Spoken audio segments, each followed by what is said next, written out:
73 shot 4 take 1 action. ফুলে যদি এতই কাটা গোলাপটা তুই তুললি কেন? প্রেমে যদি এতই ব্যথা সেই প্রেমে তুই ভুললি কেন? কি গো ডাইরেক্টর সাহেব, আমি তো 60 বলে দিয়েছি, কাট তো আর বলতে পারি না, এবার তুমি কাটটা বলো। Got it.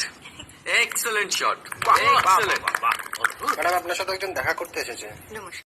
নমস্কার। বসুন। আপনার জন্য আমি চেক বইটা নিয়ে এসেছি ম্যাডাম। কি যেন নাম আপনার ডিরেক্টর সাহেব? পিনাকি মুখোটি। মুখুটি বাবু, আমি ভুতুরিয়া বাবুর কাছ থেকে পরে চেক নিয়ে নেব। আচ্ছা। আগে আপনার বাঁধানো বইটা দিন, দেখি, পড়ি, ভাবি। হ্যাঁ, না মানে সেটা এখনো ঠিক তৈরি হয়নি। ও, তাহলে সেটা আগে ঠিক করুন ভাই, তারপর চেক টেক হবে। কিছু যদি মনে না করেন ম্যাডাম, আপনার হাতে, আরে এটা তো কুমারীর চরিত্র, ওই আংটিটা। ওই যে বললাম ভাইটি, আগে আপনার বইটি রেডি করে আনুন। ও হ্যাঁ, আপনি বোধহয় জানেন না যে মায়া কুমারী তার আংটি কখনোই খোলে না। সে কুমারীর পাটেও খোলে না, বেধবার পাটেও খোলে না। এই সব বড় ক্যামেরাম্যানরা ঠিক জানেন যে মায়া কুমারীকে কোন অ্যাঙ্গেল থেকে কিভাবে নিতে হয়।